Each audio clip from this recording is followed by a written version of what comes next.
Vida frutífera, vida produtiva, é uma figura extremamente importante que nos revela como que Deus é poderoso para usar cada um de nós, para que muitas vidas possam ser alcançadas pelo perdão, pela reconciliação, pela vida eterna.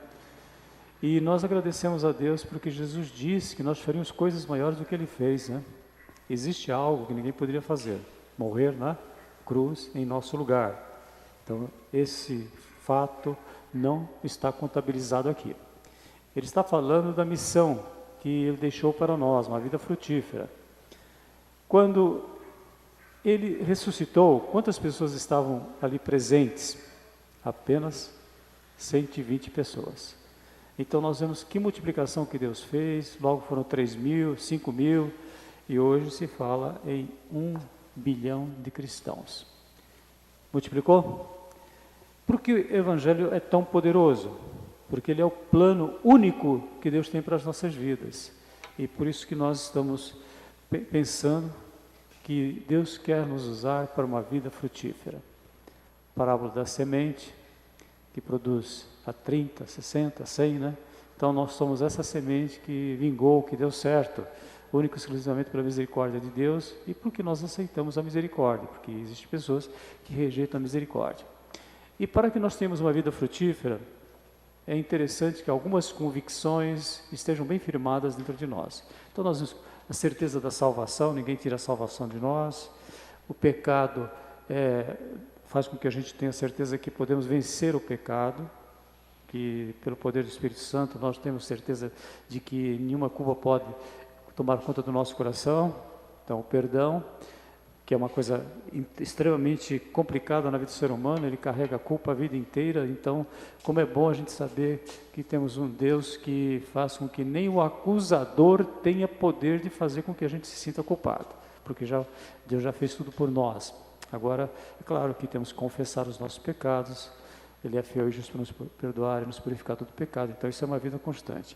E vimos também que a oração é poderosa para fazer tudo que nós podemos pensar, imaginar, muito mais além do que nós pedimos ou pensamos. Vimos o Espírito Santo. Com relação ao Espírito Santo, é muito importante que todo crente tenha a certeza de que ele é templo do Espírito Santo, porque tem muito cristão que não tem essa certeza. Ele acha que tem que falar línguas para poder ter a plenitude do Espírito. A plenitude do Espírito é uma realidade que acontece na nossa vida e ela não é uma linha reta. Ela tem as suas oscilações, porque nós oscilamos, não? O Espírito Santo não oscila, mas nós oscilamos. Então, existem dias que nós estamos mais animados, mais encorajados, com mais fé. Existem dias que a nossa fé oscila. Então, o Espírito Santo é sempre o mesmo e todo crente tem o Espírito Santo. 12, 13, fala aqui, Coríntios, que todos nós recebemos para beber de um só Espírito. Não importa a raça, não importa a condição social, todos nós temos o Espírito Santo. Sem o Espírito Santo nada acontece de bom na nossa vida, né? E vimos o poder da palavra. Muita paz tem os que matam a palavra, não há nada que os faça tropeçar. Hoje nós estaremos vendo um aspecto importantíssimo da nossa vida. Alguns aspectos já vimos, né? Por exemplo, certeza contra o pecado, mas obediência. É importante a obediência. Por que é importante a obediência? Porque a obediência faz com que nós tenhamos uma vida o quê? Tranquila. Toda vez que nós desobedecemos e não reconsideramos, não nos arrependemos, não confessamos, portanto, fica um mal-estar dentro de nós. E a obediência, como vocês viram aí o título do estudo, é o segredo do sucesso. Então a obediência é algo que está colocado à nossa disposição. Nós vamos ver 3 aspectos importantes a respeito da obediência. Quem que obedece? Quem ama. Aquele que tem os meus mandamentos e os guarda, esse é o que me ama. Então a obediência é alguma coisa que acontece na nossa vida pelo poder do Espírito Santo, mas que só acontece porque eu amo a Deus, eu amo Jesus, eu sei que Ele morreu por mim, eu lembro de tudo que Ele fez por mim, então eu quero obedecer porque eu quero amar. Então o amor e a obediência andam juntos dentro da palavra de Deus. Aquele que tem os meus mandamentos e o guarda, esse é o que me ama. Aquele que me ama será amado do meu Pai. E viremos ele e faremos ele morada. Então, toda vez que você pensar em obediência, obrigatoriamente você tem que pensar que é algo relacionado com o amor. Porque quem ama tem paciência, quem ama vai ser bondoso, quem ama não tem inveja. Quando nós amamos, nós não ficamos orgulhosos, nós não maltratamos as pessoas, mesmo às vezes com razão para maltratar, nós não maltratamos, nós não guardamos rancor, a ira vem e logo passa. Então, é muito importante lembrar que o amor de Deus está derramado nos nossos corações e eu obedeço porque eu amo. Aqueles que têm os meus mandamentos o guardam, esse é o que me ama. Isso aí tem que ficar bem gravado dentro do nosso coração. Então, por isso que nós vemos que, toda vez que a palavra fala de obediência, ele fala então, porque se você obedece, o que vai acontecer? Você não vai se prostituir, porque você ama a Deus e ama o seu próximo. Prostituição vai contra Deus e vai contra o próximo. Prostituição, impureza, lascívia, idolatria, feitiçarias, inimizades. Quem ama supera as dificuldades de relacionamento. Então, todos esses são os pecados que nós temos que enfrentar, né? Jesus disse que do nosso coração saem maus pensamentos, prostituição, impureza, lascívia, idolatria, feitiçarias, inimizades, discussões, divisões, né? Que é uma coisa que a igreja tem que enfrentar toda hora, as divisões, grupinhos que se formam dentro da igreja, e nós temos que suplicar a Deus por isso. E tudo isso acontece porque, o que acontece? Não está sendo exercitado o amor. Porque quando o amor está sendo expressado, nós conseguimos, é como a mesma coisa que acontece com nossos filhos. Quando nós amamos os nossos filhos, o que acontece? Nós perdoamos, nós temos paciência, nós não ficamos com raiva, nós ficamos até chateados, irritados, mas tudo é superado. Então, por isso que é fundamental o amor. Mas para você obedecer, você precisa de recursos, você precisa de provisão. Qual é a primeira provisão importante que tem que fazer parte da nossa vida? Escondi a tua palavra no meu coração para não pecar contra ti. Já comentei com vocês que um dos maiores acontecimentos da história da vida do ser humano é quando ele consegue aprender a ler. E nós aprendemos a ler para ler o quê? Para ler a Bíblia. E quando nós vemos que toda a Escritura é divinamente inspirada, proveitosa, para nos ensinar, para nos corrigir, para que o servo de Deus seja perfeito e perfeitamente instruído para toda boa obra, então eu vou procurar fazer o quê? Vou cada vez mais fazer um arquivo dentro da minha mente. Esse arquivo, como você já sabe, leiam, estudem, copiem, façam anotações. Uma vez alguém, se não me engano, um pastor dizia que o ideal seria que nós gastássemos uma Bíblia por ano. Quem já conseguiu gastar uma Bíblia por ano? O que significa isso? Que você faz tantas anotações, tantas considerações que você faz na Bíblia, você risca, você sublinha, né? Você anota, escreve alguma coisa, que no outro ano você precisa de uma Bíblia nova. Que bênção, né? E você pode passar, inclusive, essa Bíblia para alguém, porque tem pessoas que gostam de uma Bíblia que já está super anotada. Então, vamos aceitar essa ideia? Uma Bíblia por ano? Não necessariamente uma por ano, mas que a gente possa ter sempre anotações, porque letramento, né? É o conceito atual, super atual, que está relacionado com você aprender. E nada mais importante do que aprender, porque toda vez que você está aprendendo, é como se você fizesse uma reserva no teu cérebro. Por exemplo, quando nós praticamos uma atividade física, musculação,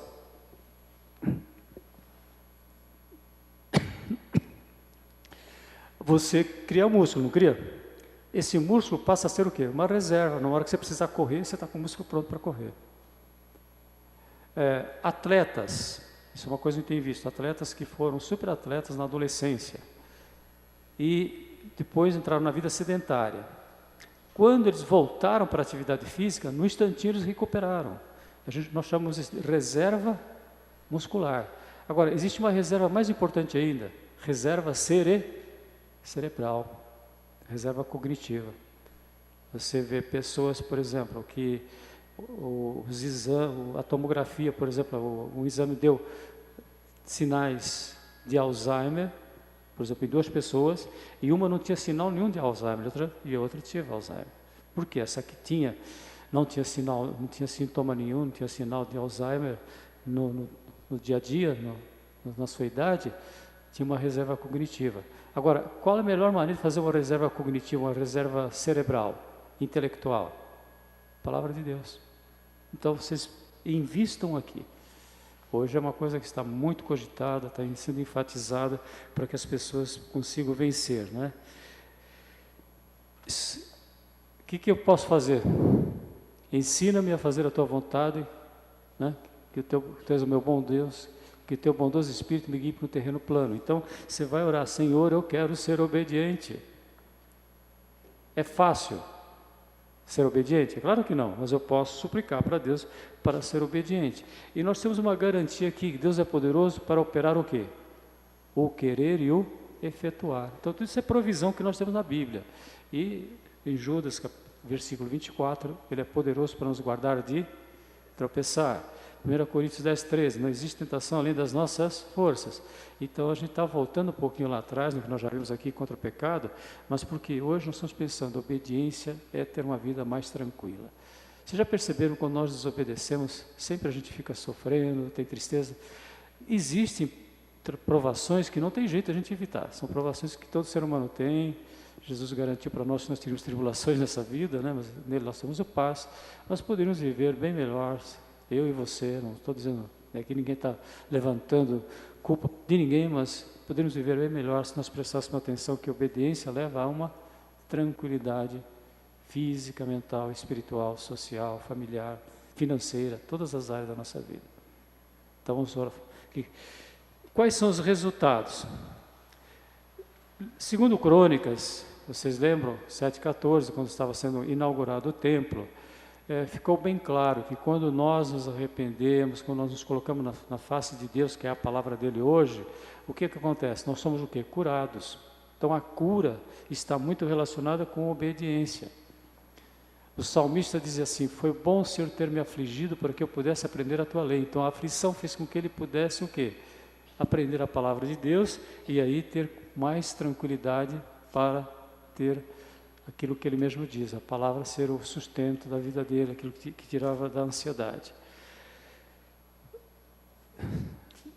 Aqui é 23. O temor do Senhor conduz à vida. Quem o tem ficará satisfeito e mal nenhum lhe acontecerá. Está na Bíblia isso?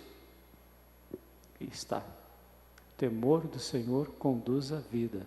Quem o tem ficará satisfeito e mal nenhum lhe acontecerá. Nós sabemos, né? Existem doenças, existem provações, mas o maior mal que nós enfrentamos é a falta de paz. O Juninho estava falando, né, que no momento de maior aflição em termos de saúde, ele sentiu paz. Foi? É um relato que nós temos visto muitos servos de Deus que chegaram a um momento crucial, um momento terrível das suas vidas, mas eles sentiram paz. Mesmo, às vezes, pensando que iam partir, e geralmente ninguém quer partir, né? A maior parte de nós quer viver mais, mas nós agradecemos, nós louvamos a Deus, porque a nossa paz é restaurada quando nós somos obedientes. Então, qual é o maior resultado da paz? É você ficar tranquilo. E qual é a melhor maneira de você ter paz? Ser obediente. Você nunca foi tão obediente como naqueles dias que você estava lá, né? Só pensava em Jesus, só queria saber da palavra de Deus. Eu já vi mais relatos de pessoas que passaram por um momento assim, que realmente foram de muita aflição e como foi uma dificuldade que tiveram que atravessar, mas a paz veio. Veio ou não veio, Saulo? Nós passamos por uma luta muito grande, 2 anos atrás, quase, 2 anos já, né? E a gente viu como que Deus nos deu paz. Acho que todo mundo sofreu junto, né? Com o que aconteceu com o Saulo e com a Fabiana e com a família. E eu pensei, nunca passei uma coisa tão triste assim de ver alguém da igreja numa situação dessas. E é interessante que uma funcionária lá do presídio feminino, falou assim, eu tenho certeza, ela nem sabia quem era Fabiano, eu tenho certeza que eles não fizeram nada disso. E muitos irmãos com dúvida, né? Será que eles fizeram alguma coisa errada mesmo? Como Deus usa, né? Pessoas que não... Orem por ela, chama Silvana. Então, nós agradecemos a Deus porque muita paz temos com a tua palavra, né? E nós sabemos que o temor do Senhor, o que é o temor do Senhor? É obediência, é obedecer, é você deixar de assistir um filme, é você não ficar guardando mágoa, raiva de alguém, porque uma das maiores dificuldades para obedecer é você se relacionar bem com as pessoas. Isso é terrível. A gente, quando tem dificuldade com as pessoas, é uma desobediência muito grande que acontece na vida do ser humano. Porque qual foi o grande mandamento que Jesus deixou? Amar a Deus sobre todas as coisas e ao próximo como a ti mesmo. Está toda a lei aí incluída. Amar a Deus sobre todas as coisas e ao próximo como a ti mesmo. Acabou, não tem mais o que falar. Agora, como é que você ama? Brigando? Guardando mágoa? Fazendo divisão na igreja? Isso é amor? Não é. Então, vocês entenderam como é que é difícil a gente obedecer, mas, como nós vimos, temos o recurso da palavra, temos o recurso da oração e podemos pedir para uns orarem pelos outros. Então, Deus nos abençoe. Deuteronômio 30, 19 fala que é algo que está para nós, que você pode escolher se você quer obedecer ou não. Graças a Deus por isso. Ensina-me a fazer a tua vontade, que tu és o meu bondoso Deus, e que teu Espírito Santo que me guie por um terreno plano. Que oração impressionante, né, que o salmista fez.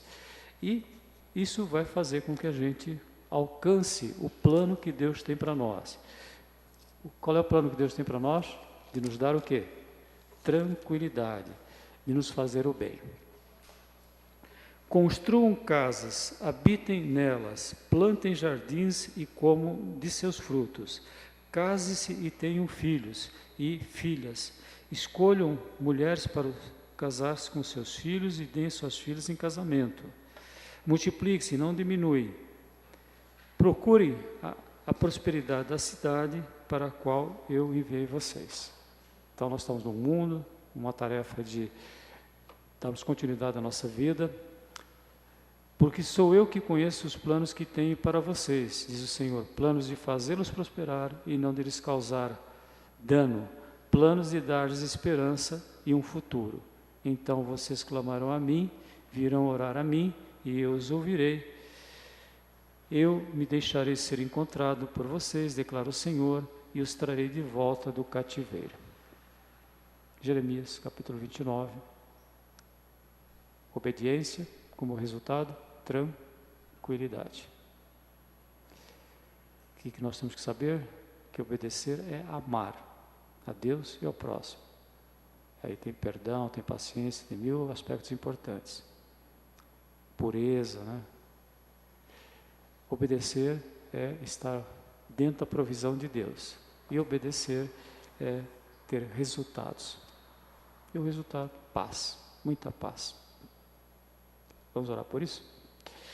Senhor nosso Deus, nosso Pai, te agradecemos pela oportunidade que Tu estás nos dando de poder refletir sobre obediência e o vínculo, a conexão perfeita que existe entre obediência e amar. Quem ama, obedece. Aquele que tem os meus mandamentos e os guarda, esse é o que me ama.